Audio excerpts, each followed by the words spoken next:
Hi, I'm Bob Sweeney of the Boston Bruins. On behalf of the Bruins Foundation and the money generated through the Bruins license plate program, we are proud to support Mass Youth Hockey, and in particular, the Mike Cheever Grow Hockey Development Program. There's no other way more fitting to honor my father than to name this Grow Initiative program after him. And without the support and contributions of the Boston Bruins, none of this could have been possible. His path of contributions in growing the sport of hockey can be traced right up to the national level, but no step along the way was ever more important to him than the local grassroots effort in Massachusetts. He was that quintessential volunteer who dedicated over 40 years to the sport of hockey, and whenever questioned about his years of dedication, it would always come back to a common answer. I do this simply for the love of the game. It's all about the kids, and I'm in it for them. It did not matter what the level of talent, Mike Cheever just looked to give every kid the opportunity to play and made sure they had fun doing it. Mike had such a great impact on youth hockey. We're continuing his efforts to get kids on the ice with the Mike Cheever Grow Hockey Development Program. With funds from the Bruins license plate program, Mass Hockey and the Bruins support a variety of youth hockey needs across the state. We've allocated over $300,000 to date to support programs like the Mike Cheever program. Through it, we've issued grants to town hockey programs that submit innovative ideas for increasing enrollment. It is our way of giving back to mass hockey programs that make youth hockey happen in the state. So far, we've made 23 grants to worthy programs. Let's look at a few programs we funded. This past season, I went to a session of Stoneham Youth Hockey's Learn to Skate Through Fun and Games program, and it blew me away. The kids were having a great time playing t-ball, basketball, and soccer on the ice. They were learning the skills to progress in the sport and don't even know it. After seeing Stoneham's idea in action, all I can say about the traditional Learn to Skate program is boring. But is it effective? You bet. Jim Maimone, who came up with the idea, was hoping to attract 40 skaters, but Stoneham wound up with 103. Will this idea work outside of Stoneham? Well, I tried the approach myself in Franklin using Jim's format. With no advertising, just word of mouth from my parents, the Learn to Skate program in Franklin jumped from 40 to 88 kids. Thanks, Ellie. That looks like a great technique for everybody's Learn to Skate program. Besides several ideas to help attract first-time skaters, we've received ideas for reaching out to underserved parts of the skating population.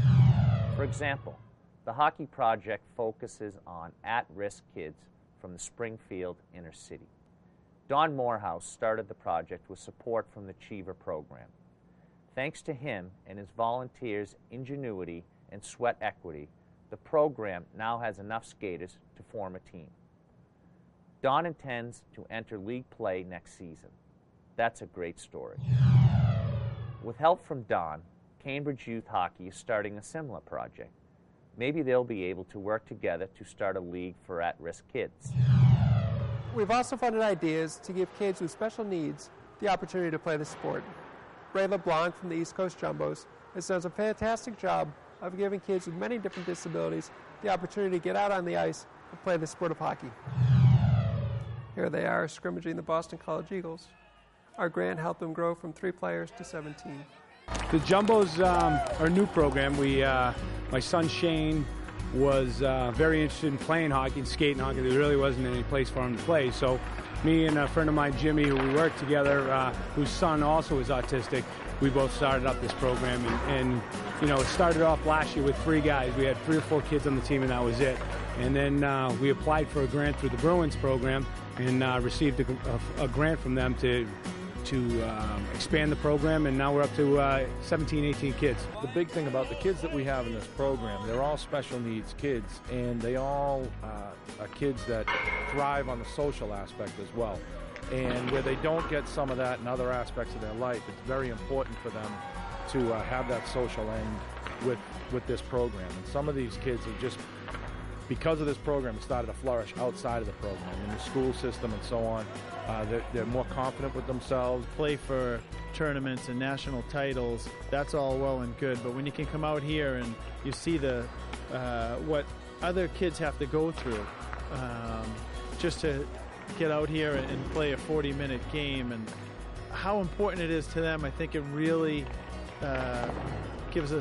teaches us a good lesson in humility and be thankful for what we have, and anything we can do to brighten someone else's day, I think makes us all feel a little bit better. This is a great thrill for these guys to be able to do this, and to have them come down here and have this experience is a once-in-a-lifetime thing. Really appreciate it. Thank you so much.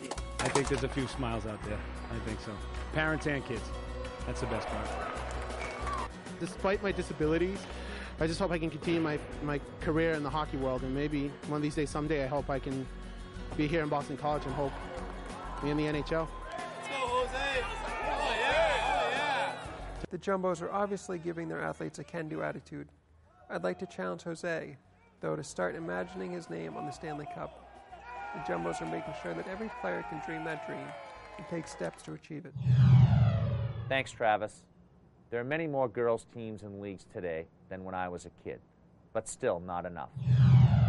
Cambridge Youth Hockey has cracked the code on getting many girls into their Learn to Skate program. In fact, it's now equally split between boys and girls. Here's Lori DiGiacomo, Bruins Manager of Youth Hockey Development and former star forward at Northeastern, to tell you a little bit more about what they're doing. Thanks, Bob. I'm at a Cambridge session now, and it's exciting to see so many girls exposed to and enjoying the great game of hockey. The Cambridge program utilized both a formal and informal marketing program to spread the word that hockey is a fun and affordable sport for girls to participate in. They utilized USA Hockey's One Goal program, where they obtained quality equipment for a low price. They even make practice exciting, and they invite former collegiate hockey players to help shake things up in drills. The bottom line is the Cambridge program developed a fun, comfortable environment for girls to really help grow the game of hockey. I hope you enjoyed this very small sampling of the many ideas we funded. I'd like to challenge you to participate in the program.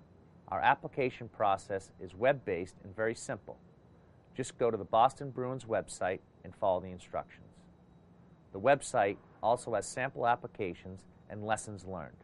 Enough information to help you apply for a grant up to $4,000 or implement one of the ideas you've just seen on your own. I'll leave you with this thought. What happens when you combine the legacy of a great man, Mike Cheever, with the innovation from Mass Hockey's programs and the funding and support from the Boston Bruins?